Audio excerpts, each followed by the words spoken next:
ஒருவர் credit card வந்து ஒரு கார்டுக்கு 2 கார்டு, 2 கார்டுக்கு 3 கார்டுலாம் வச்சுட்டு யூஸ் பண்ணிட்டு இருப்பாங்க. கிரெடிட் கார்டுனாலுமே வந்து கடன். அதாவது முன்னெச்சரிக்கையாக கடனை வாங்கிட்டு அதுக்கப்புறம் வந்து இஎம்ஐல கட்டுறது. அதானே கிரெடிட் கார்டு. அந்த அமைப்புலாம் வந்து ஜாதகத்தில் வந்து எளிமையாக தெரியுமா அப்படின்னா ஈஸியாக தெரியுங்க. 6ஆம் அதிபதி யாருக்கெல்லாம் வலுவாக இருக்கிறதோ அவர்களுக்கெல்லாம் கிரெடிட் கார்டு இல்லாமல் இந்த டிஜிட்டல் உலகத்தில் அவங்களால வாழவே முடியாது. ஏன்னா ஒருத்தவங்ககிட்ட போயிட்டு கடன் கேட்டு வாங்கி கடனை கொடுக்குற பழக்கம் இந்த கலியுகத்தில் கிடையாது.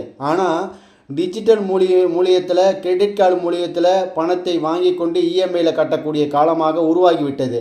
அப்போ ஒருத்தர் வந்து எனக்கு எப்போ கடன் தீரும் அப்படி கேட்குறாருன்னு வச்சுக்கலாம். அவருடைய 6ஆம் அதிபதி வலுவாக இருக்கும் பட்சத்தில் கடன் தீரவே தீராது.